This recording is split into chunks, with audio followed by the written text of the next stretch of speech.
ಏನು ರಾಹುಲ್ ಗಾಂಧಿ ಅವರು ಏನು ಇದರಿಂದ ದೂರ ಇದ್ದಾರಾ ಇಲ್ವಾ? ಅವರು ನಿಜವಾಗ್ಲೂ ರೆಪ್ರೆಸೆಂಟೇಷನ್ ಕೋರ್ಟಲ್ಲಿ ಇದೆಯಾ ಹೇಗೆ? ಇಲ್ಲ, ಹೌದು, ನಾನು ಬ್ರಿಟಿಷ್ ಪ್ರಜೆ ಅಂತ ಹೇಳಬೇಕು. ಇಲ್ಲಿ ನನಗೂ ಬ್ರಿಟನ್ಗೂ ಏನು ಸಂಬಂಧ ಅಂತ ಹೇಳಬೇಕು. ಅದೆರಡು ಇವತ್ತು ತನಕ ನಡೆದಿಲ್ಲ.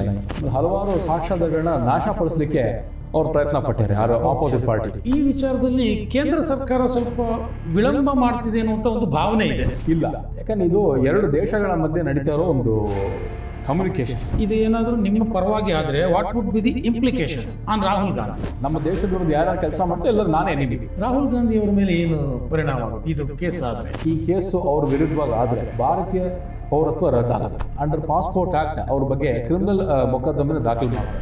ನೀವು ವಯನಾಡ್ನಲ್ಲೂ ಕೂಡ ಪಿಟಿಷನ್ ಹಾಕಿದ್ರಿ. ಪ್ರಿಯಾಂಕಾ ಗಾಂಧಿ ಅವರ ಆಯ್ಕೆಯ ವಿರುದ್ಧ ಹಾಕಿದ್ದು. ಅಲ್ಲಿ ಕೂಡ ನಮಗೆ ಯಶಸ್ಸು ಕಾಣೋ ಒಂದು ಸಾಧ್ಯತೆಗಳು ಬಹಳ ಹೆಚ್ಚಾಗಿದೆ. ಗಾಂಧಿ ಕುಟುಂಬದ ಕುಡಿಗಳ ವಿರುದ್ಧ ನಿಮ್ಮ ಹೋರಾಟ ಅಂತ ಅನ್ಕೋಬಹುದಾ? ದೇಶದ ಹಿತದೃಷ್ಟಿನಲ್ಲಿ ನನ್ನ ಹೋರಾಟ ಅಂತ ಭಾವಿಸ್ತೀನಿ. ಹೈ ಪ್ರೊಫೈಲ್ ವ್ಯಕ್ತಿಗಳ ವಿರುದ್ಧ ನೀವು ಕಾನೂನು ಹೋರಾಟವನ್ನು ಮಾಡ್ತಾ ಇದ್ದೀರಿ. ನಿಮ್ಮ ಹಿಂದಿರುವಂಥ ಶಕ್ತಿ ಏನು? ಇದು ಬಹಳ ಇಂಪಾರ್ಟೆಂಟ್ ಕೇಸ್ ಆಗಿರೋದ್ರಿಂದ ಇದರಲ್ಲಿ ಯಾವ ಹಿಂದಿನ ಸಪೋರ್ಟ್ ಇಲ್ಲ. It is like searching a black cat in a dark room ಅಂತಲ್ಲ, ಆ ಥರ ಇದ್ದಿದ್ದ ಕೇಸ್ ಇದು. ಒತ್ತಡಗಳು ಅಥವಾ ಆಮಿಷಗಳು ಈ ಥರದ್ದು ಏನಾದರೂ ಬಂದು? ಬಹಳಷ್ಟು ಬೆದರಿಕೆ ಇದೆ, ಬಹಳಷ್ಟು ಒತ್ತಡಗಳಿದೆ. ಈಗ CBI ಕೂಡ ಪ್ಯಾರಲಲ್ಲಿ ಎನ್ಕ್ವೈರಿ ಮಾಡ್ತಾ ಇದೆ. ಆ CBI ಎನ್ಕ್ವೈರಿ ಮಾಡ್ತಿರುವಂಥ ಅದರ ಒಂದು ಉದ್ದೇಶಗಳೇನು? ಯಾವ್ಯಾವ ಅಂಶಗಳನ್ನು CBI ಎನ್ಕ್ವೈರಿ ಮಾಡ್ತಾ ಇದೆ ಈ ವಿಚಾರದಲ್ಲಿ? ಸರ್, ನಾನು ಲಕ್ನೋನಲ್ಲಿ ಪ್ರಪ್ರಥಮವಾಗಿ ಸ್ಪೆಷಲ್ ಕ್ರೈಮ್ ಬ್ರಾಂಚ್ ಅಂದರೆ CBI ಇದು, ಅಲ್ಲಿ ನಾನು ಕಂಪ್ಲೇಂಟ್ ಕೊಟ್ಟಿದ್ದವ್ರಿಗೆ. ಸೊ ಅಲ್ಲಿಂದ ಈ ಕೇಸು AC2 ಅಂತ ಆ್ಯಂಟಿ ಕರಪ್ಷನ್ 2 ಹೆಡ್ ಕ್ವಾರ್ಟರ್ ಬ್ರಾಂಚ್ ಇದೆ ಡೆಲ್ಲಿಲಿ, CBI ಹೆಡ್ ಕ್ವಾರ್ಟರ್ಸ್ನಲ್ಲಿ. ಸೊ ಅಲ್ಲಿ ಈ ಕೇಸ್ನ ಎನ್ಕ್ವೈರಿ ಮಾಡ್ತಾರೆ. ಈಗ ಹಾಲಿ ಇನ್ವೆಸ್ಟಿಗೇಷನ್ ನಡೀತಾ ಇದೆ. ಅಲ್ಲಿ ಹಲವಾರು ದಾಖಲೆಗಳು ನಾವೇನು ಕೊಟ್ಟಿದ್ದೀವಲ್ಲ ಇವ್ರಿಗೆ, ಇವು ಯಾವ್ಯಾವ ದೇಶಗಳು ಹೋಗಿದ್ದಾರೆ, ಎಲ್ಲಿ ಬಂದಿದ್ದಾರೆ, ಬಹುಶಃ ಅದರ ರಿಲೇಟೆಡ್ ಮತ್ತು ಏನೇನು ಇವ್ರದ್ದು ಟ್ರಾವೆಲ್ ಎಲ್ಲೆಲ್ಲ ಅದನ್ನು ನೀವು CBIಗೂ ಕೊಟ್ಟಿದ್ದೀರಿ. ಓಕೆ. ಪ್ಲಸ್ ಹಲವಾರು ಗೌಪ್ಯ ದಾಖಲೆಗಳು CBIಗೆ ಒದಗಿಸಿದ್ವಿ, which can be verified through their source in Interpol. Okay. ಯಾಕೆಂದರೆ ಇಂಟರ್ಪೋಲ್ ಅಂದರೆ ಇಂಟರ್ನ್ಯಾಷನಲ್ ಪೊಲೀಸ್. ಇಂಟರ್ಪೋಲ್ಗೆ ಏಕೈಕ Indian corresponding organisation for Interpol is CBI. So they are the designated agency to verify this information whatever I have provided them from my side. Okay. You may call it either investigation or I call it verification of information. Since the case is also pending before court, ನಾನು court monitored CBI probe ಕೇಳಿದ್ದೀನಿ ಈ 831 PIL-ನಲ್ಲಿ. ಓಕೆ. Initially it was planned to be a CBI court monitored probe. But ಮಾನ್ಯ ಉಚ್ಚ ನ್ಯಾಯಾಲಯ, ಅಲಹಾಬಾದ್ ಉಚ್ಚ ನ್ಯಾಯಾಲಯ direct home ministry direct notice ಕೊಟ್ಟು ಅವ್ರ ಕಡೆಯಿಂದ ಮಾಹಿತಿ ಪಡ್ಕೊಳ್ಳೋಕೆ ಸ್ಟಾರ್ಟ್ ಮಾಡಿದ್ರು. ಸೊ CBI ಕೂಡ ತನಿಖೆ ಒಂದು ಭಾಳ ಅಂತಿಮ ಹಂತಕ್ಕೆ ಬಂದೆ ಅಂತ ನನಗಿರೋ ಮಾಹಿತಿ CBIಯ ಉನ್ನತ ಮೂಲಗಳಿಂದ. ಇದು ಇಷ್ಟೊಂದು ಡೆವಲಪ್ಮೆಂಟ್ ಆಗಿದೆ. ಓಕೆ. ಇಲ್ಲಿ ಇಷ್ಟೆಲ್ಲ ಆಗ್ತಿದ್ರು ಕೂಡ ರಾಹುಲ್ ಗಾಂಧಿಯವರ ರೆಪ್ರೆಸೆಂಟೇಷನ್ನು ಕೋರ್ಟ್ನಲ್ಲಿ ಏನು ಕಾಣ್ತಾ ಇಲ್ಲ. ಅವ್ರ ಕಡೆ ವಾದಗಳು ಏನು ಜನಗಳಿಗೆ ಏನು ಗೊತ್ತಾಗ್ತಾ ಇಲ್ಲ. ಏನು ರಾಹುಲ್ ಗಾಂಧಿ ಅವರು ಏನು ಇದರಿಂದ ದೂರ ಇದ್ದಾರಾ ಇಲ್ವಾ? ಅವರು ನಿಜವಾಗ್ಲೂ ರೆಪ್ರೆಸೆಂಟೇಷನ್ ಕೋರ್ಟಲ್ಲಿ ಇದೆಯಾ ಹೇಗೆ? ಅವರು ಹೊರಗಡೆನೂ ಮಾತಾಡಲ್ಲ, ಕೋರ್ಟ್ನಲ್ಲಾದರೂ ಮಾತಾಡ್ತಿದ್ದಾರಾ ಇಲ್ವೋ ಜನಗಳು ಗೊತ್ತಾಗ್ತಾ ಇಲ್ಲ. ಏನಾಗ್ತಾ ಇದೆ ಅಂತ? ಸರ್, ಏನಾಗಿದೆ, ಈ ಕೇಸ್ ಮಾನ್ಯ ರಾಹುಲ್ ಗಾಂಧಿಯವರ ಎರಡೇ ಅವರು ಹೇಳಬೇಕಾಗಿದ್ದು, ಇಲ್ಲ ಹೌದು, ಇಲ್ಲ ಇಲ್ಲ ಅಂತ ಹೇಳಬೇಕು. ಇಲ್ಲ ಹೌದು, ನಾನು ಬ್ರಿಟಿಷ್ ಪ್ರಜೆ ಅಂತ ಹೇಳಬೇಕು. ಇಲ್ಲ ನನಗೂ ಬ್ರಿಟನ್ಗೂ ಏನು ಸಂಬಂಧ ಅಂತ ಹೇಳಬೇಕು. ಅದೆರಡು ಇವತ್ತು ತನಕ ನಡೆದಿಲ್ಲ ಇನ್ನು ಆ ಪ್ರಕ್ರಿಯೆ. ಓಕೆ. ಅವ್ರೀಗ ಬಂದು ನ್ಯಾಯಾಲಯದ ಮುಂದೆ ಈ ವಿಷಯದ ಬಗ್ಗೆ ಇನ್ನು ಅವ್ರದ್ದು ಆರ್ಗ್ಯುಮೆಂಟ್ಸ್ ಸ್ಟಾರ್ಟ್ ಆಗಿಲ್ಲ. ಓಕೆ.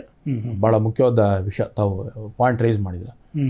ಈಗ ನಮ್ಮ ಹತ್ರ ಅನ್ಡಿನಯಬಲ್ ಎವಿಡೆನ್ಸಸ್, ನಾನೇನು ತಮ್ಗೆ ಹೇಳ್ತಾ ಇದ್ದೀನಿ, ಸಾಲಿಡ್ ಪ್ರೂಫ್ ನಮ್ಮ ಹತ್ರ ಏನಿದೆಯೋ ಅವರು ಕೋರ್ಟ್ ಮುಂದೆ ಬಂದಾಗ ನಾವು ನಡ್ತೀವಿ. We will definitely place it before the honourable Allahabad high court. ಈ ಪ್ರೂಫ್ ಬಗ್ಗೆ ಅವರೇನು ಅವ್ರದ್ದು ಅಬ್ಜೆಕ್ಷನ್ಸ್ ಸಲ್ಲಿಸ್ಬೋದು. It's before the court of ಲಾ.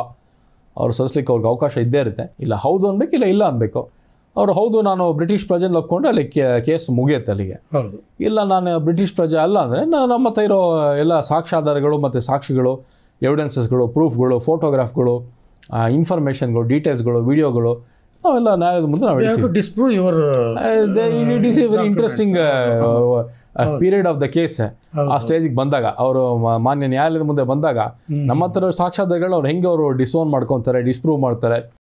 ಆಮೇಲೆ ಹಲವಾರು ಸಾಕ್ಷ್ಯಾಧಾರಗಳನ್ನ ನಾಶಪಡಿಸಲಿಕ್ಕೆ ಅವ್ರು ಪ್ರಯತ್ನ ಪಟ್ಟಾರೆ, ಯಾರು ಆಪೋಸಿಟ್ ಪಾರ್ಟಿ. ನಾನು ಹೆಸರು ಹೇಳೋದಿಲ್ಲ ಯಾರು, ಅವ್ರು ಆಪೋಸಿಟ್ ಪಾರ್ಟಿ ಅಷ್ಟೇ ರೆಸ್ಪಾಂಡೆಂಟ್ ಈ ಕೇಸಲ್ಲಿ. ಸೊ ಅದು ನಡೆದಿರೋದು ನಮ್ಮ ಗಮನಕ್ಕೆ ಬಂದಿದೆ. ಆ ವಿಷಯನ ನಾನು ನ್ಯಾಯಾಲಯಕ್ಕೂ ಮತ್ತು CBIಗೂ ತಿಳಿಸಿದ್ದೀನಿ. ಹಿಂಗಾಗಿದೆ, ಈ ಸಾಕ್ಷ್ಯಾಧಾರಗಳು ಏನು ನಾವು ಕೊಟ್ಟಿದ್ದೀವಿ ನಿಮ್ಮ ಹತ್ರ, ಇದನ್ನವರು ನಾಶಪಡಿಸ್ಲಿಕ್ಕೆ ಪ್ರಯತ್ನ ಪಟ್ಟಿದ್ದಾರೆ. ಎಲ್ಲಿನ ಡಾಕ್ಯುಮೆಂಟ್ಸ್ ನಾನು ಹೇಳಕ್ಕಾಗಲ್ಲ ಸರ್, ಭಾಳ ಸ್ಪೆಸಿಫಿಕ್ ಆಗುತ್ತೆ ಅದನ್ನ ಹೇಳಿದಾಗ. ಸೊ ಆ ಥರ ಅವ್ರು ಮಾಡಿದಾಗ ಭಾಳ ಇಟ್ಸ್ ವೆರಿ ಎವಿಡೆಂಟ್, ಸಾರ್ವಜನಿಕರ ಒಂದು ಗಮನಕ್ಕೆ ಅವರು ತಿಳ್ಕೊತಾರೆ. ಅವ್ರು ಯಾವಾಗ ಸಾಕ್ಷಿಗಳನ್ನ ನಾಶಪಡಿಸ್ಲಿಕ್ಕೆ ಪ್ರಯತ್ನ ಪಡ್ತೀಯಾರೋ ಅವಾಗ ಭಾಳ ನಮಗೊಂದು ಖುಷಿ ಆಯ್ತು, ಸಂತೋಷ ಆಯ್ತು. ನಾವು ಕರೆಕ್ಟ್ ಒಂದು ಡೈರೆಕ್ಷನ್ಲಿ ರೂಟ್ ಹೋಗ್ತಾ ಇದೀವಿ ಬಹುಶಃ ಈ ಕೇಸಲ್ಲಿ ಅಂತ. ಒಂದು ವಿಷಯ ನೋಡಿದ್ರೆ ರಾಹುಲ್ ಗಾಂಧಿ ಅವ್ರಿಗೂ ಅವರು ಇಷ್ಟೊತ್ತಿಗೆ ಬಂದು ಹೇಳಬೇಕಿತ್ತು. ಅವರು ಹಲವಾರು ವರ್ಷಗಳು ಅವರು ಸೈಲೆಂಟ್ ಆಗಿರೋದ್ರಿಂದ ಪ್ರಕರಣದ ಬಗ್ಗೆ it is very evident what is the end result going to be. ಮೊದಲೇನಾಗಿತ್ತು, ಸುಬ್ರಹ್ಮಣ್ಯ ಸ್ವಾಮಿ ಅವರು ಈ ಕೇಸ್ ಸ್ಟಾರ್ಟಿಂಗ್ ಅವರು ಪಾಯಿಂಟ್ ಔಟ್ ಮಾಡಿದಾಗ ಏನು ಪೇಪರ್ಸ್ ಕೊಟ್ಟಿರಲಿಲ್ಲ. ಅವರು ಸುಮ್ಮನೆ ಬರೀ ಮೀಡಿಯಾ ಸ್ಟೇಟ್ಮೆಂಟ್ ಮಾಡ್ತಿರೋ ಅದಿದು ಇದೆ ಅಂತ ಒಂದು ಬ್ಯಾಕ್ ಆಪ್ಸ್ ಅನ್ನೋ ಕಂಪನಿ ಬಗ್ಗೆ ಒಂದು ಪ್ರಿಂಟ್ಔಟ್ ತೊಗೊಂಡು ಕೊಟ್ಟಿರೋರು ಅಷ್ಟೇ, ಬೇರೆ ಏನು ಮಾಹಿತಿ ಕೊಟ್ಟಿರಲಿಲ್ಲ. ಯಾಕೆ ನ್ಯಾಯಾಲಯಕ್ಕೆ ಭಾಳ ಡೀಟೇಲ್ಡ್ ಮಾಹಿತಿ ಬೇಕಾಗುತ್ತೆ. ಆಮೇಲೆ ರಾಹುಲ್ ಗಾಂಧಿ ಅಂತ ಈಗ ಬೇರೆ ಅವರು ಲೀಡರ್ ಆಫ್ ದ ಅಪೋಸಿಷನ್ ಆಗಿರೋದ್ರಿಂದ, ವಿಪಕ್ಷ ನಾಯಕ ಅದು ಲೋಕಸಭೆಯಲ್ಲಿ, ಭಾಳ ಸಾಲಿಡ್ ಪ್ರೂಫ್ ಮತ್ತು ಸಾಲಿಡ್ ಎವಿಡೆನ್ಸಸ್ ಬೇಕಾದ ನಿಮಗೆ. ಸುಮ್ಮನೆ ಒಂದು 2 ಪೇಜ್ ನೀವು ಪ್ರಿಂಟ್ಔಟ್ ಕೊಟ್ಮೇಲೆ ನಾಳೆ ಕ್ಯಾನ್ಸಲೇಷನ್ ಮಾಡಿ ನೀವು ಹೇಳಿ ಸರ್ಕಾರದ ಮೇಲೆ ನೀವು ಏನು ಹೇಳಲಿಕ್ಕಾಗಲ್ಲ, ದೂರಕ್ಕಾಗಲ್ಲ. ಸೊ ಆ ಕೆಲಸ ಅವರು ಇಷ್ಟು ದಿವಸ ಮಾಡ್ತಿದ್ದಾರೆ ಸುಬ್ರಹ್ಮಣ್ಯ ಸ್ವಾಮಿ. ಈಗ ನ್ಯಾಯಾಲಯದ ಮುಂದೆ ಹಲವಾರು ಸಾಕ್ಷ್ಯಾಧಾರಗಳು, ಹಲವಾರು ಫೋಟೋಗ್ರಾಫು, ಎವಿಡೆನ್ಸಸ್ಸು, ಇನ್ಫಾರ್ಮೇಷನ್, ಡೀಟೇಲ್ಸು, ನೂರಾರು kg ಗಟ್ಟಲೆ ನಾನು ಹೇಳ್ಬೋದು. ಬಹುಶಃ ಪ್ರತಿ ಸತಿ ಪ್ರಕರಣ ನಡೆದಾಗ ಸೂಟ್ ಕೇಸ್ ಗಟ್ಟಲೆ ನಾವು ದಾಖಲಾತಿಗಳು ತೊಗೊಂಡೋಗಿ ನ್ಯಾಯಾಲಯಕ್ಕೆ ನಾವು ವಹಿಸೋದ್ರಿಂದ ನೂರಾರು kg ದಾಖಲಾತಿಗಳು ನಾವು ಕೊಟ್ಟಿದ್ದೀವಿ ಈಗ ಈ ಪ್ರಕರಣದ ಬಗ್ಗೆ. ಭಾಳ ಇಂಟ್ರೆಸ್ಟಿಂಗ್ ಪ್ರಕರಣ ಇದು. ಬಹುಶಃ all law students and law graduates who are pursuing law, ಅವ್ರಿಗೆ it's a case of interest ಹೆಂಗಿದು ಪ್ರಕರಣ ನಡೀತಿದೆ. ಯಾಕಂದರೆ ಭಾರತೀಯ ಇತಿಹಾಸದಲ್ಲಿ ಪ್ರಪ್ರಥಮ ಬಾರಿಗೆ ಈ ಥರ ಆಗಿದೆ. ನಾಟ್ ಓನ್ಲಿ ಲಾ ಸ್ಟೂಡೆಂಟ್, ಮುಂಚೆ ಆಗಿದೆ, ಇಲ್ಲಿಂದ ಹಳ್ಳಿಯವರೆಗೆ ಪ್ರತಿಯೊಬ್ಬ ಪ್ರಜೆ ಕೂಡ ಅವ್ರಿಗೆ ಕುತೂಹಲ ಆಗಿದೆ. ಯಾಕಂದ್ರೆ ಏನಾಗಿದೆ, ಮುಂಚೆ ನಾನು ತಮಗೆ ಹಂಚ್ಕೊಂಡಂಗೆ ಹಲವಾರು ಸಣ್ಣ MLAಗಳು, ಸಣ್ಣ MP ಗಳು ಈ ಥರ ಮಾಡ್ತಿದ್ರು. ಅಲ್ಲಿ ಇತ್ತು ಬಾರ್ಡರ್ ಏರಿಯಾಸ್. ಫಾರ್ ಎಕ್ಸಾಂಪಲ್ ಈಗ ನೀವು ತೆಲಂಗಾಣ ಪ್ರಕರಣ ಒಂದು ಬಿಟ್ಟರೆ ನೇಪಾಳ ಆಗಲಿ, ಯಾರು ಮಣಿಕುಮಾರ್ ಸುಬ್ಬಾ, ವೆಸ್ಟ್ ಬೆಂಗಾಲ್ ಆಗಲಿ, ಅದೆಲ್ಲ ಬಾರ್ಡರ್ ಏರಿಯಾಸು ಬಾಂಗ್ಲಾದೇಶ್ಗೆ ಮತ್ತು ನೇಪಾಲ್ಗೆ, ಅಸ್ಸಾಂನಲ್ಲಿ. ಸೊ ಅಲ್ಲಿ ಇದು ನಡೀತಾ ಇತ್ತಿದ್ದು. ಇಲ್ಲಿ when the main political figure himself is foreign national and successively he has contested 4 elections and became MP for almost 20 years in Lok Sabha. Matter of some very important interest. Definitely ಅದನ್ನು ರಾಹುಲ್ ಗಾಂಧಿ ಅವ್ರಿಗೆ ಏನಾದ್ರು ವ್ಯತಿರಿಕ್ತವಾಗಿ ಬಂದ್ಬಿಟ್ರೆ ಇದು ದೊಡ್ಡ ಆಘಾತ. ಕಾಂಗ್ರೆಸ್ ಪಕ್ಷಕ್ಕಷ್ಟೇ ಅಲ್ಲ, ಇಡೀ ದೇಶಕ್ಕೆ ಒಂದು ಆಘಾತ ಅನ್ನುವಂಥ ಒಂದು ಪರಿಸ್ಥಿತಿ ಖಂಡಿತ ನಿರ್ಮಾಣ ಆಗುತ್ತೆ. ಸರ್, ನಾನು ಒಂದು ಭಾರತೀಯ ಜನತಾ ಪಕ್ಷದ ಕಡೆಯ ಕಾರ್ಯಕರ್ತ. ನನಗೊಂದು ಕುತೂಹಲ ಆಯಿತು. ಈ ಭಾಳ ವರ್ಷಗಳಿಂದ ಈ ಪ್ರಕರಣ ನಡೀತಿದೆ, ಏನೋ ಒಂದು ಮಾಡಿದಕ್ಕೊಂದು ಇತ್ಯರ್ಥ ಕಾಣಬೇಕಿದಕ್ಕೆ ಈ ಪ್ರಕರಣದಲ್ಲಿ ಅಂತ. ಹಲವಾರು ನಂತರ ಮೊದಲಿಂದ ನನಗೂ ಕೆಲವು ಅನುಭವಗಳಿತ್ತು. ಕೇಂದ್ರ ಸರ್ಕಾರದ ಗುಪ್ತಚರ ಇಲಾಖೆ ಮತ್ತು ಕೇಂದ್ರ ಸರ್ಕಾರದ ತನಿಖಾ ಸಂಸ್ಥೆಗಳ ಜೊತೆ ಅಲ್ಪ ಸ್ವಲ್ಪ ಅಲ್ಲಿ ಕಾರ್ಯಾಚರಣೆ ಅವ್ರು ಮಾಡ್ಬೇಕಾದ್ರೆ ಅವ್ರ ಜೊತೆ ಸಹಾಯ ಮಾಡಿ ನನಗೊಂದು ಅನುಭವ ಆಯಿತು, ಹೆಂಗೆ ಇದು ಮಾಡ್ಬೋದು ಈ ಕೇಸ್ನ ಅಂತ. ಸೊ ಅದಕ್ಕೆ ನಾನು ಪಾರ್ಟಿ ಇನ್ ಪರ್ಸನ್ ಇನ್ನು ಆರ್ಗ್ಯುಮೆಂಟ್ ಮಾಡ್ತಾಯಿದ್ದೀನಿ. ಕೇಸ್ ಒಂದು ಭಾಳ ನಿರ್ಣಾಯಕ ಹಂತಕ್ಕೆ ಬಂದು ತಲುಪಿದೆ ಈಗ. ಬಹುಶಃ ದೇಶದಲ್ಲಿ ಎಲ್ಲರಿಗೂ ಸಾರ್ವಜನಿಕರಿಗೆ ಮಾಹಿತಿ ಬಂದಿರ್ಬೋದು ಹೆಂಗೆ ಅಂತ. ಯಾಕಂದ್ರೆ ನಾವು ಬೆಂಗಳೂರಿನಾದವರು ಅಂತ ಕರ್ನಾಟಕದ ಒಂದು ಸುದ್ದಿವಾಹಿನಿ, ಅದು ನಮ್ಮ ಹೊಸದಿಂಗತ ಡಿಜಿಟಲ್ ಇದು ಹಂಚ್ಕೊಳ್ಳೇಬೇಕಾದ ಒಂದು ಅವಕಾಶ ನಮಗೆ. ಈ ವಿಚಾರದಲ್ಲಿ ಕೇಂದ್ರ ಸರ್ಕಾರ ಸ್ವಲ್ಪ ವಿಳಂಬ ಮಾಡ್ತಿದೆ ಅನ್ನುವಂಥ ಒಂದು ಭಾವನೆ ಇದೆ ಜನಗಳಲ್ಲಿ. ಇಲ್ಲ, ನಾನು ಹೇಳ್ತೀನಿ ನಮ್ಗೆ ಯಾಕೆ ಅಂತ. ಯಾಕಂದ್ರೆ ಇದು 2 ದೇಶಗಳ ಮಧ್ಯೆ ನಡೀತಾ ಇರೋ ಒಂದು ಕಮ್ಯುನಿಕೇಷನ್. ಈಗ ಭಾರತದಿಂದ ವಿದೇಶಕ್ಕೆ ಬರೆದ್ರೆ ಯಾವುದೇ ದೇಶ, ಫಾರ್ ಎಕ್ಸಾಂಪಲ್, ಅಲ್ಲೂ ಕೆಲವು ಪ್ರೊಸೀಜರಲ್ ಆಸ್ಪೆಕ್ಟ್ಸ್ ಇರುತ್ತೆ. ಅದು ಇಂಥದ್ದೇ ಡಿಪಾರ್ಟ್ಮೆಂಟ್ಗಳ ಮೂಲಕ ಹೋಗಬೇಕು. ಫಾರ್ ಎಕ್ಸಾಂಪಲ್, ಈಗ ಲೆಟರ್ ಆಫ್ ರೆಗ್ಯುಲೇಟರಿ ಇಶ್ಯೂ ಮಾಡ್ತಾರೆ ಕೋರ್ಟ್ಸಿಂದ. ಈಗ ಕೆಲವು ಫ್ಯೂಜಿಟಿವ್ ಅಬ್ಸ್ಕಾಂಡರ್ಸ್ ಇರ್ತಾರೆ, ಬೇರೆ ದೊಡ್ಡ ಬ್ಯಾಂಕ್ ವಂಚನೆ ಪ್ರಕರಣಗಳಲ್ಲಿ ಅವ್ರು ಫಾರಿನ್ ಕಂಟ್ರಿಲಿ ಹೋಗಿ ಸೆಟ್ಲ್ ಆಗಿರ್ತಾರೆ. Court will issue the letter of regulatory, ಇವ್ರ ಬಗ್ಗೆ ನಮಗೆ ಮಾಹಿತಿ ಕೊಡಿ ಅಂತ. That letter of regulatory has to, ಅದು ಹಳೆಯ 166A CRPCನಲ್ಲಿ. So court will issue the direction to the foreign court to seek the information from that country. ಅಲ್ಲಿ ಏನಾಗುತ್ತೆ, ಥ್ರೂ ಹೋಮ್ ಮಿನಿಸ್ಟ್ರಿ ಪ್ರೊಸೀಜರ್ ಆಗುತ್ತೆ, ಅಲ್ಲಿ ಹೋಗುತ್ತೆ, ಆ ದೇಶದ್ದು ಹೋಮ್ ಮಿನಿಸ್ಟ್ರಿಗೆ ಹೋಗುತ್ತೆ, ಹೋಮ್ ಆಫೀಸಲ್ಲಿ what are they call it nomenclature. ಅಲ್ಲಿಂದ ವಾಪಸ್ ಬರಲಿಕ್ಕೆ ಸ್ವಲ್ಪ ಸಮಯ ಆಗುತ್ತೆ, ವಿಳಂಬ ಆಗುತ್ತೆ ಅಷ್ಟೇ, ಇನ್ನೇನಿಲ್ಲ. ಇದು ಅಫಿಷಿಯಲ್ ಕಮ್ಯುನಿಕೇಷನ್ ಏನು ಸಿಟಿಸನ್ಶಿಪ್ ಆ್ಯಕ್ಟಲ್ಲಿದೆ 1955 ಭಾಳ ಕ್ಲಿಯರ್ ಆಗಿದೆ. The information has to be sought by the embassy of India in that country. So ಇಲ್ಲೂ ಅದೇ ಥರ UK ನಲ್ಲಿರೋ ಇಂಡಿಯನ್ ಎಂಬಸಿ ಮೂಲಕ ಇದನ್ನ ಕಮ್ಯುನಿಕೇಷನ್ ಮಾಡಿದ್ದಾರೆ. ಈಗ ಭಾಳ ಇಂಪಾರ್ಟೆಂಟ್ ನಿರ್ಣಾಯಕ ಘಟ್ಟಕ್ಕೆ ಬಂದಿದೆ ಈಗ ಅಂತ ಹೇಳ್ತೀನಿ. ಬಂದಿದೆ. ನನ್ನ ಒಂದು ವೈಯಕ್ತಿಕ ಅನಿಸಿಕೆ ಅಂದರೆ ಈಗ ಇದು ಪ್ರಕರಣ ಪ್ರಾರಂಭ ಆಗಿದೆ ಅಂತ. ಯಾಕಂದರೆ ಈಗ ಇದು ಪ್ರಕರಣ ಪ್ರಾರಂಭ ಆಗಿದೆ, ನನ್ನೊಂದು ವೈಯಕ್ತಿಕ ಅನಿಸಿಕೆ. ಯಾಕಂದರೆ ಈಗ ಏನೇ ಅಲ್ಲಿಂದ ದಾಖಲಾತಿಗಳು ಬಂದು ಅವ್ರೀಗ ಕೇಂದ್ರ ಸರ್ಕಾರ ಮಾನ್ಯ ನ್ಯಾಯಾಲಯದ ಮುಂದೆ ಪ್ರಸ್ತಾಪ ಮಾಡಿ ಆ ದಾಖಲಾತಿಗಳಿಗೆ ಅವರು ನಮ್ಮ ಆಪೋಸಿಟ್ ಪಾರ್ಟಿ ಮಾನ್ಯ ರಾಹುಲ್ ಗಾಂಧಿಯವರು ಅವ್ರ ಅಬ್ಜೆಕ್ಷನ್ ಸಲ್ಲಿಸೋ ಅವಕಾಶ ಇದೆ. ಅವ್ರು ಏನು ಬೇಕೋ ಅದನ್ನ ರಿಜೈಂಡರ್ ಕೊಡೋ ಅವಕಾಶ ಇದೆ. ಸೊ ಇದು ಸ್ವಲ್ಪ ದಿವಸಕ್ಕೆ ನಡೆಯುತ್ತೆ ಪ್ರಕರಣ. ಇದೇನು ನಾಳೆ ಬೆಳಗ್ಗೆ ಅದು ಕೋರ್ಟ್ ಪ್ರೊಡ್ಯೂಸ್ ಮಾಡಿದ್ರೆ ನಾಡಿದ್ದು ಬೆಳಗ್ಗೆ ಮುಗಿಬೇಕು ಅಂತ ಏನು ಟೈಮ್ ಬೌಂಡ್ ಇಲ್ಲ. It is not a time bound case. So with all patience and we are pursuance ನಾವಿಂದ ಕೇಸ್ನ ಪರ್ಸ್ಯೂ ಮಾಡ್ತೀವಿ ಕೋರ್ಟ್ ಮುಂದೆ. ಇದು ಏನಾದರೂ ನಿಮ್ಮ ಪರವಾಗಿ ಆದರೆ what would be the implications on Rahul Gandhi? So ಇದು 100% ನನ್ನ ಪರವಾಗಿ ಆಗುತ್ತೆ ನನಗೊಂದು ವಿಶ್ವಾಸ ಇದೆ, ಅಚಲವಾದ ವಿಶ್ವಾಸ. ಯಾಕಂದರೆ ಭಗವಂತನ ಆಶೀರ್ವಾದದಿಂದ ನಾನೊಂದು as I rightly told in the beginning, I am ultra right wing Hindu nationalist. ಕೆಟ್ಟ ಆಶಾವಾದಿ ನಾನು. ದೇಶಕ್ಕೆ ಒಳ್ಳೇದಾಗಬೇಕು, ದೇಶದ ಹಿತದೃಷ್ಟಿ is very important. I am the enemy to the enemies of this nation. ನಮ್ಮ ದೇಶದ ವಿರುದ್ಧ ಯಾರ್ಯಾರು ಕೆಲಸ ಮಾಡ್ತಾರೆ ಎಲ್ಲರೂ ನಾನೇ ಎನಿಮಿ. ಒಂದು ಮನೋಭಾವನೆ ನನ್ನ ಒಂದಿದು. ಈ ಕೇಸ್ 100% ನಮ್ಮ ಪರವಾಗಿ ಆಗುತ್ತೆ. ಯಾಕೆ ಅಂದರೆ ಕೆಲವು ಅನ್ಡಿನಯಬಲ್ ಎವಿಡೆನ್ಸಸ್ ಈ ಕೇಸ್ನ ನಮ್ಮ ಹತ್ರ ಆಲ್ರೆಡಿ ಇದೆ. ಆ ಎವಿಡೆನ್ಸಸ್ನ ನಾವು ಕೋರ್ಟ್ ಮುಂದೆ ಆಗಲಿ, CBI ಮುಂದೆ ಆಗಲಿ, ಮತ್ತು ಭಾರತ ಸರ್ಕಾರಕ್ಕೆ ಆಲ್ರೆಡಿ ಸಲ್ಲಿಸಿದ್ದೀನಿ. ರಾಹುಲ್ ಗಾಂಧಿಯವರ ಮೇಲೆ ಏನು ಪರಿಣಾಮ ಆಗುತ್ತೆ ಇದು ಕೇಸ್ ಆದರೆ? ರಾಹುಲ್ ಗಾಂಧಿಯವರು ಈ ಕೇಸು ಅವ್ರ ವಿರುದ್ಧವಾಗಿ ಆದರೆ ಮಾನ್ಯ ರಾಹುಲ್ ಗಾಂಧಿಯವರ ಭಾರತೀಯ ಪೌರತ್ವ ರದ್ದಾಗುತ್ತೆ. ಭಾಳ ಇಂಪಾರ್ಟೆಂಟ್ ಒಂದು. ಎರಡನೇದು ಅದರ ಎಫೆಕ್ಟ್ ಆಗಿ ಅವರ ಪಾರ್ಲಿಮೆಂಟ್ ಲೋಕಸಭಾ ಸದಸ್ಯತ್ವನ ಅವ್ರು ಕಳ್ಕೊತಾರೆ. ಪ್ಲಸ್ ಮೂರನೇದು ನಮ್ಮ ಕೇಸ್ನಲ್ಲಿ ನಾನು ಕೇಳಿದ್ದೀನಿ, ಅಂಡರ್ ಪಾಸ್ಪೋರ್ಟ್ ಆ್ಯಕ್ಟ್ ಅವ್ರ ಬಗ್ಗೆ ಕ್ರಿಮಿನಲ್ ಮೊಕದ್ದಮೆನ ದಾಖಲು ಮಾಡ್ತಾರೆ ಪಾಸ್ಪೋರ್ಟ್ ಆ್ಯಕ್ಟ್ನಲ್ಲಿ. ಅಂದರೆ ಜೈಲಿಗೆ ಹೋಗೋ ಸಾಧ್ಯತೆಯೂ ಇದೆ. ಹೌದು, ಭಾಳ ದಟ್ಟವಾದಂಥ ಸಾಧ್ಯತೆಗಳಿದೆ. ಅವರು ಕೇಸ್ ಸೋತ್ರೆ ಅವ್ರ ಪರವಾಗಿ ಆಗದೆ ಹೋದರೆ, ಪ್ರೂವ್ ಆಯಿತು ಅವ್ರು ಬ್ರಿಟಿಷ್ ಸಿಟಿಸನ್ನೋ ಅಥವಾ ಇಟಾಲಿಯನ್ ಸಿಟಿಸನ್ನೋ ಅಥವಾ ಅವರು ಸೆಂಟ್ ಲೂಯಿಸ್ ಅನ್ನೋ ಪ್ರಜೆನೋ ಅಥವಾ ಅವರು ಚೈನೀಸ್ ಪ್ರಜೆನೋ, ಒಂದು ಉದಾಹರಣೆಗೆ ನಾನು ಹೇಳ್ತಿರೋದು ಅಷ್ಟೇ, ಭಾಳ ಸ್ಪೆಸಿಫಿಕ್ ಏನಲ್ಲ, ನಿಮ್ಮ ವೀಕ್ಷಕರಿಗೆ ಅರ್ಥ ಆಗುತ್ತೆ. ಅಥವಾ ಅವ್ರು US ನ ಪ್ರಜೆನೋ ಅವರು ಆದರೆ ಪ್ರೂವ್ ಆಗುತ್ತೆ ಅಲ್ಲಿಗೆ ಅವರಿಗೆ ಅಲ್ಲಿಗೆ. ಆ್ಯಂಡ್ ಇನ್ನೊಂದು ಏನು ಇಂಪಾರ್ಟೆಂಟ್ ಅಂದರೆ ಇಂಡಿಯನ್ ಸಿಟಿಸನ್ಶಿಪ್ ಆ್ಯಕ್ಟ್ 1955 ಭಾಳ ಕ್ಲಿಯರ್ ಆಗಿದೆ.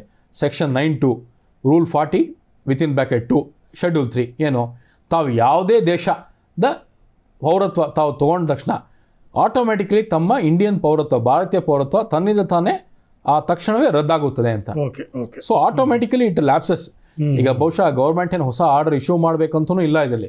The minute it is established before the court of law that so and so is A citizen of a foreign country. ಈಗ ಬೇರೆ ಬೇರೆ ಪ್ರಕರಣ ನಿಮ್ಗೆ ಹೇಳಿ, ತೆಲಂಗಾಣ ಆಗಲಿ, ವೆಸ್ಟ್ ಬೆಂಗಾಲ್ ಆಗಲಿ, ಅಸ್ಸಾಂ ಆಗಲಿ, automatically their Indian citizenship is cancelled. ಹೇಗೆ ಅವ್ರದ್ದು ಕನ್ವಿಕ್ಟ್ ಆದಾಗ ರಾಹುಲ್ ಗಾಂಧಿ ಅವರ ಲೋಕಸಭಾ ಹೌದು ಆಟೋಮೆಟಿಕಲಿ ಹೋಯ್ತಲ್ಲ, automatically it is by operation of law. ಅದು ಇದ್ದಿದೆ ಈ ಕೇಸ್ನಲ್ಲಿ. ಸೊ ನನ್ನ ಒಂದು ದಾಖಲಾತಿಗಳ ಮೇಲೆ ನಾನೇನು ಈ ಕೇಸನ್ನು ನೋಡಿದ್ರೆ I am confident. I am very confident in my what you call my evidences, my facts of the case. But it time ತೊಗೊಳುತ್ತೆ. ಇದನ್ನು ಒಂದು ವಾರದಲ್ಲಿ, ಒಂದು ತಿಂಗಳಲ್ಲಾಗಲಿ, ಒಂದು ವರ್ಷದಲ್ಲಾಗಲಿ ಯಾರಾದ್ರು ಆಂಟಿಸಿಪೇಟ್ ಮಾಡ್ತೀವಿ ಮುಗಿಬೇಕು, ಸ್ವಲ್ಪ ದಿವಸ ಆಗುತ್ತೆ ಖಂಡಿತ. ಅದಕ್ಕೆ ಮೊದಲಿಂದ ನಾವು ನ್ಯಾಯಾಲಯದಲ್ಲಿ ಪ್ರಕರಣ ಇರೋದ್ರಿಂದ ಈಗ law will take its own course in this matter. Baba Saheb doctor B.R. Ambedkar ಅವರ ಭಾಳ ದೊಡ್ಡ ಅಭಿಮಾನಿ ನಾನು ಆಗಿರೋದ್ರಿಂದ ಕಾನೂನಿಗಿಂತ ಯಾರ್ಯಾರು ದೊಡ್ಡವರಲ್ಲ. ಕಾನೂನು ಫೈನಲ್, ಕಾನೂನು ಏನು ಹೇಳ್ತೋ ಅದ್ರ ಪ್ರಕಾರ ಎವ್ರಿಬಡಿ ಹ್ಯಾಸ್ ಟು ತಲೆ ಬಾಗಲೇಬೇಕಾಗುತ್ತೆ. ಬಹುಶಃ ಮುಂದಿನ ದಿನಗಳಲ್ಲಿ ಇಡೀ ದೇಶ ಕಾತರದಿಂದ ಕಾದಿರುವಂತಹ ಒಂದು ಭಾಳ ಪ್ರಮುಖವಾದಂತಹ ಕೇಸ್ ಇದಾಗುತ್ತೆ ಅನ್ನೋದರಲ್ಲಿ ಸಂಶಯ ಇಲ್ಲ ನನ್ನ ಪ್ರಕಾರ. ಇನ್ನು ಎರಡನೇ ವಿಚಾರಕ್ಕೆ ಬರೋದಾದರೆ, ನೀವು ವಯನಾಡ್ನಲ್ಲೂ ಕೂಡ ಪಿಟಿಷನ್ ಹಾಕಿದಿರಿ ಅಂತ ಹೇಳಿದ್ರಿ. ಹೌದು. ಅಲ್ಲಿ ಪ್ರಿಯಾಂಕಾ ಗಾಂಧಿಯವರ ಆಯ್ಕೆಯ ವಿರುದ್ಧ ಹಾಕಿದ್ದು ಅಥವಾ ಯಾವ ವಿಚಾರಕ್ಕೆ? ಸರ್, ವಯನಾಡ್ನಲ್ಲಿ ನಾನು 2 ಸತಿ ಎಲೆಕ್ಷನ್ ಅಬ್ಜೆಕ್ಷನ್ಸ್ನ ಫೈಲ್ ಮಾಡಿದ್ದೆ. ಒಂದು ಮಾನ್ಯ ರಾಹುಲ್ ಗಾಂಧಿಯವರು ಚುನಾವಣೆ ಕಂಟೆಸ್ಟ್ ಮಾಡಿದಾಗ, ಸ್ಪರ್ಧಿಸಿದಾಗ ವಯನಾಡಿಂದ. ಎರಡನೇದು ಮತ್ತು ಶ್ರೀಮತಿ ಪ್ರಿಯಾಂಕಾ ಗಾಂಧಿಯವರು ಮೊನ್ನೆ ಅಕ್ಟೋಬರ್ ತಿಂಗಳಲ್ಲಿ ವಯನಾಡಲ್ಲಿ ಚುನಾವಣೆ ನಡೆದಾಗ ನಾನು ಅಲ್ಲಿ ಕೂಡ ಅಬ್ಜೆಕ್ಷನ್ಸ್ ಸಲ್ಲಿಸಿದ್ದೀನಿ ಅವರ ಒಂದು ಕ್ಯಾಂಡಿಡೇಚರ್ ವಿರುದ್ಧ. ಅಲ್ಲೇನಾಗಿದೆ, ಆಲ್ರೆಡಿ ನಮ್ಮ ಭಾರತೀಯ ಜನತಾ ನಮ್ಮದೇ ಪಕ್ಷದ ಅಂತ ಡಿಫೀಟೆಡ್ ಕ್ಯಾಂಡಿಡೇಟ್ ಇದ್ದಾರೆ, ನವ್ಯಾ ಹರಿದಾಸ್ ಅಂತ. ಅವರಿಗಾಗಲೇ ಕೇರಳ ಉಚ್ಚ ನ್ಯಾಯಾಲಯ ಎರ್ನಾಕುಳಂ ಕೊಚ್ಚಿನಲ್ಲಿ ಇರುವಂಥ ನ್ಯಾಯಾಲಯದಲ್ಲಿ ಒಂದು ಎಲೆಕ್ಷನ್ ಪೆಟಿಷನ್ ದಾಖಲು ಮಾಡಿದ್ದಾರೆ ನನ್ನ ಒಂದು ಅಬ್ಜೆಕ್ಷನ್ ಬೇಸಿಸ್ ಮೇಲೆ. ಸೊ ಆ ಕೇಸಲ್ಲಿ ಈಗ ಕೋರ್ಟ್ ಮಾನ್ಯ ಕೇರಳ ಉಚ್ಚ ನ್ಯಾಯಾಲಯ ನೋಟಿಸ್ ಇಶ್ಯೂ ಮಾಡಿದೆ ಶ್ರೀಮತಿ ಪ್ರಿಯಾಂಕಾ ಗಾಂಧಿ ಅವರಿಗೆ. ಅವರು ಇದೇ ಆಗಸ್ಟ್ 11ನೇ ತಾರೀಕಿಗೆ ಬಂದಲ್ಲಿ ನ್ಯಾಯಾಲಯದ ಮುಂದೆ ಹಾಜರಾಗಬೇಕಾಗುತ್ತೆ ಆ ಕೇಸ್ನಲ್ಲಿ. ಅಲ್ಲಿ ಹಲವಾರು ಅವರ ಒಂದು ಆಸ್ತಿಯ ವಿಚಾರದ ಬಗ್ಗೆ ಮತ್ತು ಕೆಲವು ಗೌಪ್ಯ ವಿಚಾರಗಳು ಇನ್ನೂ ನಾವು ಕೋರ್ಟ್ ಮುಂದೆ ಹೇಳಿಲ್ಲ, ಅದು ಇನ್ನೂ ಇನಿಷಿಯಲ್ ಸ್ಟೇಜಲ್ಲಿ ಪ್ರಕರಣ. ಸೊ ಅಲ್ಲೂ ಕೂಡ ಭಾಳ ಆ್ಯಕ್ಟಿವ್ ಆಗಿ ಅವ್ರದ್ದು ಕೇಸ್ ನಾವು ಪರ್ಸ್ಯೂ ಮಾಡ್ತೀವಿ. ಅಲ್ಲಿ ಕೂಡ ನಮಗೆ ಯಶಸ್ಸು ಕಾಣೋ ಒಂದು ಸಾಧ್ಯತೆಗಳು ಭಾಳ ಹೆಚ್ಚಾಗಿದೆ. ಯಾಕಂದರೆ ಸೀರಿಯಸ್ ಅಬ್ಜೆಕ್ಷನ್ಸ್ ಅಲ್ಲೂ ಇರೋದ್ರಿಂದ ಅಲ್ಲೂ ಸಹ returning officer was not able to take any decision ನಾವು ಅವ್ರಿಗೆ ಸಲ್ಲಿಸಿದಾಗ. So since election petition is already filed, we are very confident that what you call law will prevail in that case also. ಒಟ್ಟಾರೆ ಗಾಂಧಿ ಕುಟುಂಬದ ಕುಡಿಗಳ ವಿರುದ್ಧ ನಿಮ್ಮ ಹೋರಾಟ ಅಂತ ಅನ್ಕೋಬಹುದಾ, ಅಥವಾ ಬ್ರಾಡರ್ ಸೆನ್ಸ್ ಅಲ್ಲಿ ದೇಶದ ಪರವಾಗಿ ನನ್ನ ಹೋರಾಟ ಅಂತ ನೀವು ಅನ್ಕೋಬಹುದು ಸರ್? ದೇಶದ ಪರವಾಗಿ, ಒಂದು ದೇಶಭಕ್ತನಾಗಿ ದೇಶದ ಹಿತದೃಷ್ಟಿನಲ್ಲಿ ನನ್ನ ಹೋರಾಟ ಅಂತ ಭಾವಿಸ್ಬೋದು. ಈ ಕೇಸಲ್ಲಿ ಹೈ ಪ್ರೊಫೈಲ್ ವ್ಯಕ್ತಿಗಳ ವಿರುದ್ಧ ನೀವು ಕಾನೂನು ಹೋರಾಟವನ್ನು ಮಾಡ್ತಾ ಇದ್ದೀರಿ. ಸೊ ಹೀಗಿರುವಾಗ ನೀವು ಏಕಾಂಗಿಯಾಗಿ ಹೋರಾಟ ಮಾಡ್ತಾ ಇದ್ದೀರಿ, ಅದು ನೀವೇ ಅಡ್ವೊಕೇಟ್ನು ಇಟ್ಕೊಳ್ಳೋದಲ್ಲೇ ನೀವೇ ಎಲ್ಲ ವಾದ ಮಾಡ್ತಾ ಇದ್ದೀರಿ. ಸೊ ನಿಮಗಿರುವಂಥ ಶಕ್ತಿ ಯಾವುದು? ನಿಮ್ಮ ಹಿಂದೆ ಯಾರು ನಿಮಗೆ ಈ ರೀತಿಯ ಒಂದು ಪ್ರೋತ್ಸಾಹ ಕೊಡುವಂಥವರು, ಅಥವಾ BJP ನಾಯಕರು ಯಾರು ಇದ್ದಾರೋ, ಅಥವಾ ಬೇರೆ ಲಾ ಎಕ್ಸ್ಪರ್ಟ್ಸ್ ಯಾರು ಇದ್ದಾರೋ, ಹೇಗೆ ನಿಮ್ಮ ಹಿಂದಿರುವಂಥ ಶಕ್ತಿ ಏನು ಅಂತ? ಸರ್, ಹಲವಾರು ನನಗೆ ಈ ಗುಪ್ತಚರ ಇಲಾಖೆ ಮತ್ತು ತನಿಖಾ ಸಂಸ್ಥೆಗಳಲ್ಲಿ ಮುಂಚೆಯಿಂದ ಕೆಲವು ಅವ್ರ ಜೊತೆ ನನ್ನ ನಂಟು ಇದೆ. ಕೆಲವು ಸೀನಿಯರ್ಸ್ ಯಾರು ರಿಟೈರ್ ಆಗಿದ್ದಾರೆ ಅವ್ರು ಕೆಲವು ನನಗೆ ಮಾಹಿತಿ ಕೊಟ್ಟರು ಈ ವಿಷಯದ ಬಗ್ಗೆ ಎಲ್ಲ. ಹಿಂಗಿದೆ, ಭಾಳ ಡೀಟೇಲ್ಡ್ ಮಾಹಿತಿಗಳು ಅವ್ರ ಕೈಯಲ್ಲಿ ಇರಲಿಲ್ಲ, ಬಟ್ ನನಗೆ ಹೇಳಿದ್ರು ಹಿಂಗಿದೆ, ಯಾವ ಥರ ಈ ವಿಷಯಗಳು ತಮ್ಮ ಗಮನಕ್ಕೆ ಬಂದಾಗ ನಾವು ಮಾಡ್ಬೋದು ಒಂದು ಪ್ರಯತ್ನ ಅಂತ. ಎರಡನೇದು, ಇದು ಭಾಳ ಇಂಪಾರ್ಟೆಂಟ್ ಕೇಸ್ ಆಗಿರೋದ್ರಿಂದ ಇದರಲ್ಲಿ ಯಾರೋ ಹಿಂದೆ ಏನು ಸಪೋರ್ಟ್ ಇಲ್ಲ. ಇದರಲ್ಲಿ ವೈಯಕ್ತಿಕವಾಗಿ ನಾನು ಇದನ್ನ ಹೋರಾಟ ನಡೆಸ್ತಾ ಇದ್ದೆ. ಬಹುಶಃ ನಾನು BJP ಕಾರ್ಯಕರ್ತ, ಅದೇ ಅಂತ ನಮಗೆ ಆಗಲೇ ಹೇಳ್ದಂಗೆ ಕಟ್ಟ ಕಡೆಯ ಕಾರ್ಯಕರ್ತ ನಾನು, ಕೊನೆಯ last man standing in the line ಪಾರ್ಟಿಯಲ್ಲಿ. I am neither an MLA, I am neither office bearer, I am neither MP. So ನಾನೊಬ್ಬ ಪಕ್ಷದ ಕಟ್ಟ ಕಡೆಯ ನಿಷ್ಠಾವಂತ ಕಾರ್ಯಕರ್ತ. ಯಾಕಂದರೆ ನಾನು 3ನೇ ತಲೆಮಾರು ಸ್ವಯಂ ಸೇವಕ ಆಗಿ 3ನೇ ತಲೆಮಾರು ಭಾರತೀಯ ಜನಸಂಘದ ಕಾಲದಿಂದ ನಮ್ಮ ಕುಟುಂಬ, ನಮ್ಮ ಪರಿವಾರದಲ್ಲಿ, ಸಂಘ ಪರಿವಾರದಲ್ಲಿ ಮತ್ತು BJP ಪಾರ್ಟಿಯಲ್ಲಿ, ಈಗ BJP 80 89ರಲ್ಲಿ. ಸೊ ಜನಸಂಘದ ಕಾಲದಿಂದ ನಮ್ಮ ಕುಟುಂಬ ಆ್ಯಕ್ಟಿವ್ ಆಗಿ ಸಕ್ರಿಯ ಕಾರ್ಯಕರ್ತರು ಆಗಿರೋದ್ರಿಂದ ನಮಗೊಂದು ಅವಕಾಶ ದೇವರು ಒದಗಿಸ್ಕೊಟ್ಟಿಯಾನೆ ಹೆಂಗೆ ಫೈಟ್ ಮಾಡಬೇಕು ಅಂತ. ಇಷ್ಟು ದೂರ ಬಂದಿದೆ. ಯಾಕೆ ಜನ ಸಾಮಾನ್ಯವಾಗಿ ಏನು ಭಾವಿಸ್ತಾರೆ ಅಂತಂದರೆ, ನಿಮಗೆ BJPಯ ಟಾಪ್ ಲೀಡರ್ಸು ನಿಮಗೆ ಸಪೋರ್ಟ್ ಮಾಡ್ತಿರ್ತಾರೆ, ಅವ್ರ ಜೊತೆ ನೀವು ಎಲ್ಲ ಇಂಟ್ರಾಕ್ಟ್ ಮಾಡ್ತಿರ್ತೀರಿ, ಹಾಗಾಗಿ ನೀವು ಇಷ್ಟು ಧೈರ್ಯ ಬಂದಿದೆ ನಿಮಗೆ ಅಂತ ಸಹಜವಾಗಿ ಮಾತಾಡ್ಕೊಳ್ತಾರೆ. ಧೈರ್ಯ ಅನ್ನೋದು ಮೊದಲಿಂದ ಇದೆ ನಮಗೆ. ಸೊ ಧೈರ್ಯ ಇರೋದ್ರಿಂದ ಇಷ್ಟು ದೂರ ಬಂದುಬಿಟ್ಟಿದ್ದೀವಿ. ಆ್ಯಂಡ್ ಆಮೇಲೆ ನನಗೆ ಕೂಡ ಒಂದು ಏನು ಸಂತೋಷ ಇದೆ ಅಂದರೆ, ಇದು ಭಾಳ ವರ್ಷಗಳಿಂದ ಒಂದು ಕೊನೆ ಕಾಣದಿರೋ ಪ್ರಕರಣ ಇದು. It is endless what you call discussion which was going on for long time. It is like searching a black cat in a dark room ಅಂತಲ್ಲ, ಆ ಥರ ಇದ್ದಿದ್ದು ಕೇಸ್ ಇದು. ಈ ಕೇಸ್ನ ಇಲ್ಲಿ ತನಕ ಒಂದು ತಂದಿದ್ದೀವಲ್ಲ, ನಮಗೂ ಒಂಥರ ಸಂತೋಷ ಇದೆ, ಇದು ಬಂದಿದೆ. ಆಮೇಲೆ ಬಹಳ ಒಂದಿಷ್ಟು ಹಿರಿಯ ಪತ್ರಕರ್ತರು, ಕರ್ನಾಟಕದಲ್ಲಿ ಹಿರಿಯ ಪತ್ರಕರ್ತರು ಒಬ್ಬರು ನಮ್ಮ ಗುರುಗಳೊಬ್ರು ಇದ್ದಾರೆ, ಅವರು ನನಗೆ ಯಾವಾಗಲೂ ಹೇಳೋರು. ಯಾಕಂದ್ರೆ ಹಲವಾರು ಬೇರೆ ಬೇರೆ ಕೇಸಸ್ಸನ್ನು ನಾನು ವರ್ಕ್ ಮಾಡಿದ್ದೀನಿ ಮುಂಚೆ. ಒಂದು ಸತಿ ಅವರು ನೀವು ಆಚೆ ಬಂದು ಫೈಟ್ ಮಾಡಿ ಆದರೂ ಒಂದು ಕೇಸ್ ಜನಕ್ಕೆ ಗೊತ್ತಾಗಬೇಕು ಏನು ಕೇಸ್ ಇದೆ. ನೀವು ಒಂದು ಸಾವಿರಾರು ಕೇಸ್ಗಳು ಮಾಡಿದ್ದೀರಾ ಮುಂಚೆ, ಬೇರೆ ಬೇರೆ ಏಜೆನ್ಸಿ ಜೊತೆ, ED ಆಗಲಿ, ಇನ್ಕಮ್ ಟ್ಯಾಕ್ಸ್ ಆಗಲಿ, CBI ಆಗಲಿ, NIA ಆಗಲಿ ಎಲ್ಲ ಮಾಡಿದ್ದೀರಾ. ಒಂದು ಕೇಸರು ಜನಕ್ಕೆ ಗೊತ್ತಾಗಬೇಕು ಏನು ನಡೀತಿದೆ, ಯಾರು ಇವರು ಅನಾಮಿಕ ವ್ಯಕ್ತಿ ಅಂತ. ಅವರು ಭಾಳ ಸತಿ ನಮ್ಮನ್ನು ಚುಡಾಯಿಸೋರು. ಬಹುಶಃ ಅವರು ಸ್ವಲ್ಪ ನಮಗೆ ಪ್ರೇರಣೆಯೂ ಕೂಡ ಹೌದು ಈ ಕೇಸ್ನಲ್ಲಿ. ಅವ್ರು ಅಷ್ಟು ಹೇಳಿದ್ಮೇಲೆ, ಅದೇ ಅವತ್ತು ನನಗೆ ಅವರ ಅಷ್ಟು ರಾತ್ರಿ ನನಗೆ ಕರೆ ಮಾಡಿದ್ಮೇಲೆ ನಾನು ಹೇಳಿದೆ, ಇಲ್ಲ ಬಿಡಿ ಸರ್, ನಾನು ಫೈಟ್ ಮಾಡ್ತೀನಿ, ಒಂದಾರು ಕೇಸ್ ಹಾಕಲೇಬೇಕಲ್ಲ. ಯಾಕಂದರೆ ಯಾರಾದರೂ ವಕೀಲರನ್ನ ಈ ಕೇಸಲ್ಲಿ ಇಡ್ಬೋದಾಯಿತು. ಬಟ್ ಬಹುಶಃ ನಮಗಿರೋ ಮಾಹಿತಿನ ಅವ್ರಿಗಿರೋ ಕೋರ್ಟಲ್ಲಿ ಅವರು ವಾದ ಪ್ರತಿವಾದಗಳು ಆಗ್ಬೇಕಾರೆ ನಾವು ಆ್ಯಸ್ ಎ ಪೆಟಿಷನರ್ ಹೋಗಿ ನಾವು ನಮ್ಮ ಅನಿಸಿಕೆ ಅಭಿಪ್ರಾಯ ಹಂಚ್ಕೊಳ್ಳಿಕ್ಕಾಗೋದಿಲ್ಲ ಕೋರ್ಟ್ ಮುಂದೆ, ಅದು ತಪ್ಪಾಗುತ್ತೆ. ಸೊ ಅದಕ್ಕೆ from day one I decide to argue the matter in person. So ಎಲ್ಲ ಮಾಹಿತಿಗಳಿಗೆ ಕೋರ್ಟ್ ಮುಂದೆ, ಈಗ ನ್ಯಾಯಾಲಯಕ್ಕೆ ಅವ್ರಿಗೂ ಕೆಲವು ಪ್ರಶ್ನೆಗಳಿರುತ್ತೆ. ಇಂಥೊಂದು ಇಂಪಾರ್ಟೆಂಟ್ ಕೇಸ್ ಡಿಸೈಡ್ ಮಾಡಬೇಕಾದ್ರೆ they want to make them self 100% sure, foolproof documents arrangements ಇರಬೇಕು. ಯಾಕಂದರೆ ಇಂಥದ್ದು ಇಂಪಾರ್ಟೆಂಟ್ ಕೇಸ್ ಅದು, is high profile matter and they are deciding the course of the future history of Indian politics. ಇಷ್ಟಿರ್ಬೇಕಾದ್ರೆ ನ್ಯಾಯಾಲಯಕ್ಕೆ ನಾವು ಎಲ್ಲ ದಾಖಲಾತಿಗಳು ಮತ್ತು ಎವಿಡೆನ್ಸಸ್ನ ಒದಗಿಸಿದ್ದೀವಿ. Court is convinced in the matter how to take it forward.